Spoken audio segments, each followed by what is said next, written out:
Ito nga mga idol, at biyahe na kami. So ang oras ngayon ay alas 9:30.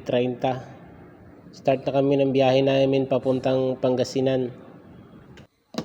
Kasama ko pala ngayon mga idol yung Team Layas. So iyan ang mga kasama ko. Bali 6 na motor. Tsaka isang sasakyan. So yung nakalagay nakasakay sa sasakyan, bali 5 sila. Kasi 12 kami lahat eh. Yung isang motor yun ang may angkas. Si ayaw niyang sumakay dun sa sasakyan. Kasi baka daw antukin yung partner niya. So ngayon nga guys, biyahe na kami. Ingat sa biyahe mga kasama. Yan. So ako nga pala yung magpapahuli sa kanila kasi papahuli ako kasi nasa akin yung isang radyo. So yung mag-guide sa amin yun yung mahawak ng isang radyo. Tatawagan lang kami kung baka may masiraan na kasama, wag naman. Yan. Tatawagan lang kami. So dito nga guys, nag-usap na magpapagas muna, magpapultang muna ng gas. So sa amin, dalawa kasing Enduro yung dala namin sa akin at saka yung sa isang kasama ko. Sa amin, balikan na to kasi 11 liters to, naka full tank na. Yung kanila lang, yung 4 lang yung magpapagas. Halos pare-pares lang kasi yung capacity ng tangke nila. Yan, tapos na kami magpagas mga idol. Dito na kami sa may EDSA. So dito nga mga idol, puputulin na natin yung video natin sa biyahe papuntang Pangasinan. So pasensya na, hindi ko na ipakita yung pagdating namin. So ngayon dito na tayo sa Pangasinan mga idol. So umaga na, nakapagpahinga na rin. Yan. So dumating nga pala kami kanina ng alas 3 ng umaga. So natulog kami. Tapos nagising namin ng alas 6, nag-almusal, nagluto, nakapag-prepare na. So ang oras ngayon alas 9 ng umaga, 9:45. So nag-aantay na lang kami na makapag-registered dito. Kasi kailangan daw mag-registered muna bago sumama sa bangka. So ito na mga idol, sasakay na tayo ng bangka. Tatawid na tayo, iikot na tayo. Yan, nakapag-registered na kami. Tapos nakapagbayad na rin kami sa bangka at saka sa bayad sa mga activity na gagawin namin mamaya. Yan.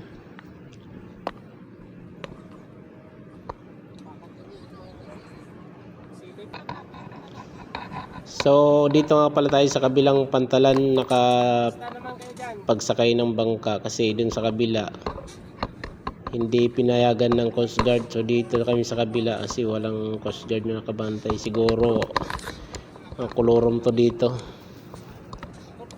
Si diretso na agad sakay. Pero may mga ano naman, safety. May safety briefing. Yan. Tsaka yan, may mag-tutor naman sa amin.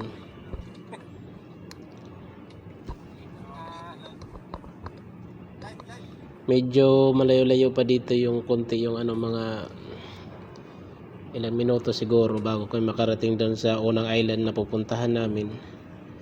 So doon sa unang island na pupuntahan namin, yan nga, kakain muna kami bago kami mag-proceed, bago kami mag-ikot kasi wala pa kaming kain eh mula kanina. So kanina pa lang umaga, hindi kami nakapagkain ng kanin. So kinain lang namin ay pandesal, kaya medyo gutom na rin. Anong oras na kasi? So doon sa kabila kasi hindi kami nakasakay, nagantay pa kami doon, kaya medyo nalangan yung biyahe na ang tawid namin pag-ikot kasi pinalipat pa kami ng pantalan dito sa kabila. Doon kasi sa kabila hindi pinayagan ng Coast Guard kasi medyo malakas daw ang alon. So kung doon kami sasakay, mag-aantay pa kami ng alauna ng hapon. Kaya pa lumipat na kami dito kasi sayang oras, hindi na kayo makaikot yan. Baka Hindi namin maikot yung 100 islands. Baka maya 2 islands lang ang maikot namin. So dito na tayo mga idol. Patawid na tayo. So gagawin pala natin pagkatawid doon. Kain muna kami. Samahan niyo kami mga idol. Kapagluto na rin kami ng mga pagkain namin. No, mas mura nga pala dito kung mas makakamura kayo kung kayo na magluluto ng mga pagkain kasi mas mura dito yung mga seafood sa palengke nila. Mas makakamura kayo kaysa order kayo ng mga pagkain na luto na. Ganun pa rin naman, mag-aantay pa rin naman kayo eh. Kaya ang ginawa namin, nagluto na lang kami, tulong-tulong na lang para mabilis. So yun nga, nakaluto na kami. Dala-dala namin yung kakainin namin. Pagdating namin dun sa unang island, kakain muna kami bago umikot. So mga excited na mga person, oh.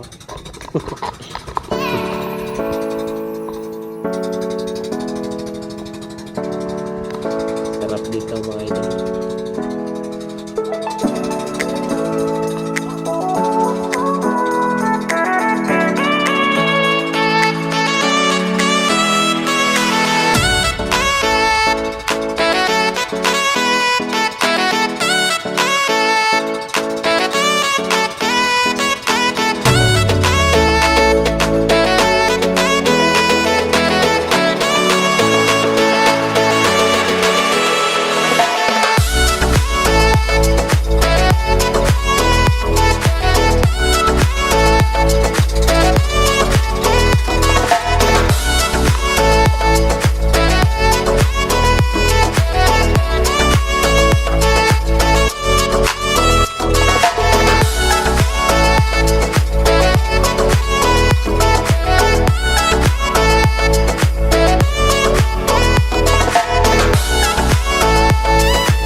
She moves like a map with no borders, a whisper caught in the wind. I see her boots at the corner cafe with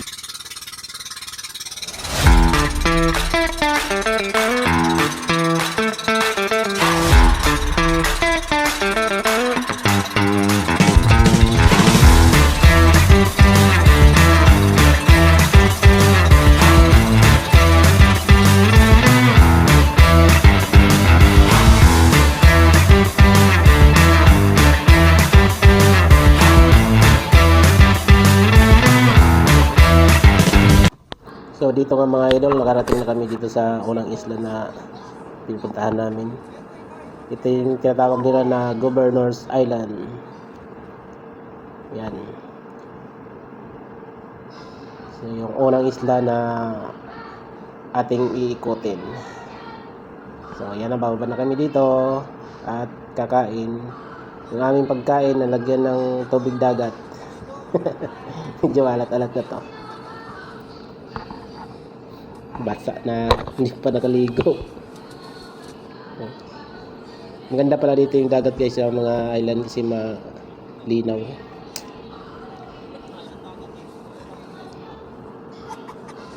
Malapit na yung kainan mga idol. Gutom na eh. Gutom na yung mga person. Okay, baba muna.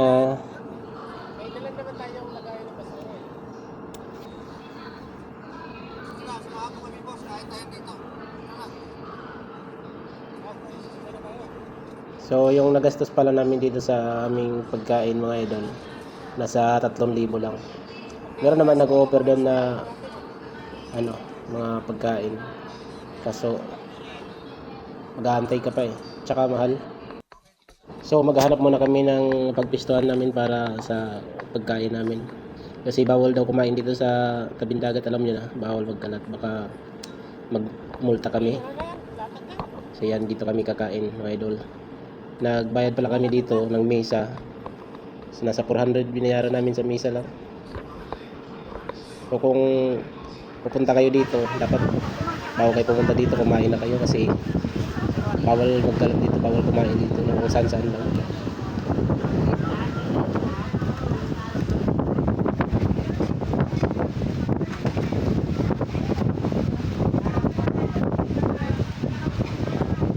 Kain kayo, kain. Bangkat! Narinig ko yung tawa ko. Sabi naman, pag ganyan pa, malayo pa palayo pa.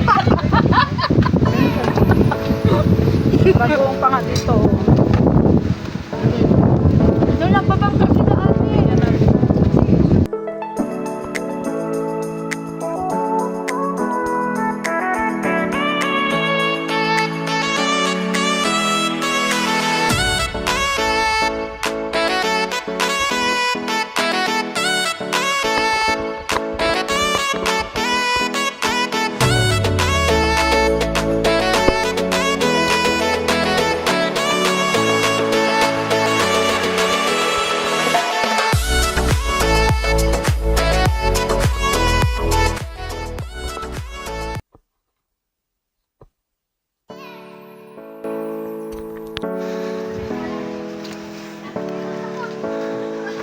o hindi.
Bakit may ano dyan?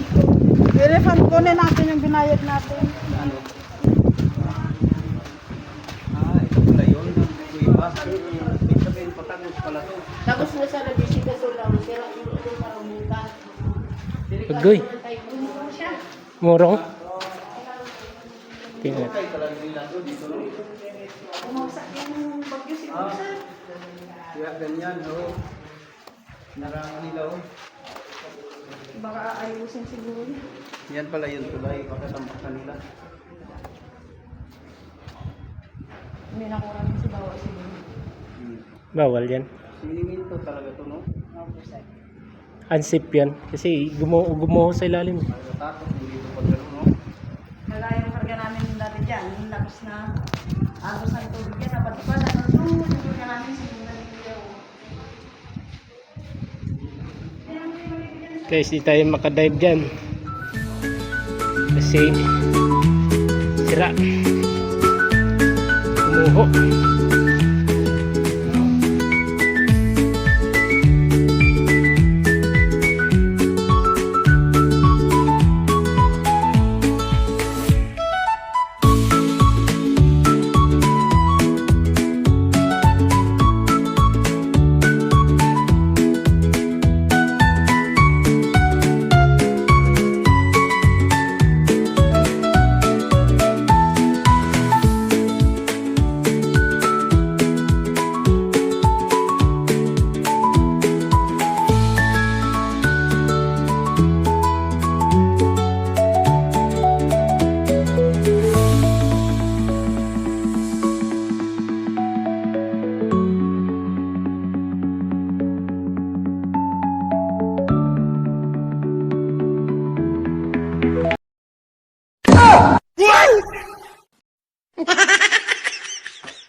like a map with no borders, a whisper caught in the wind. I see her boots at the corner cafe with a notebook and a grin.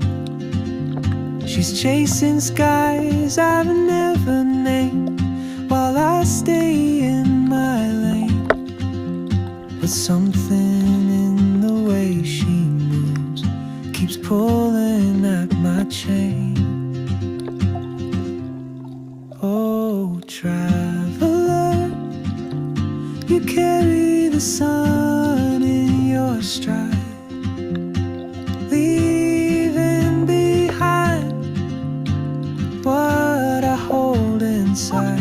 If I don't ask your name today, I may never get the chance to walk beside your wandering dance.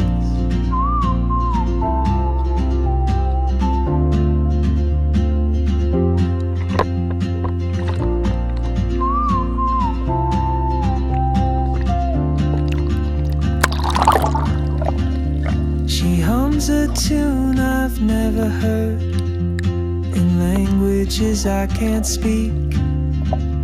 She writes down cities on her wrist and dreams she'll never keep.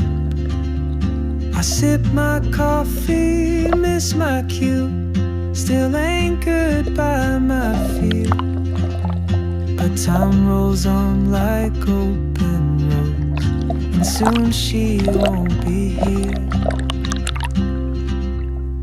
Oh, traveler, you carry the sun in your stride, leaving behind what I hold inside. If I don't ask your name today, I may never get the chance to walk beside your wandering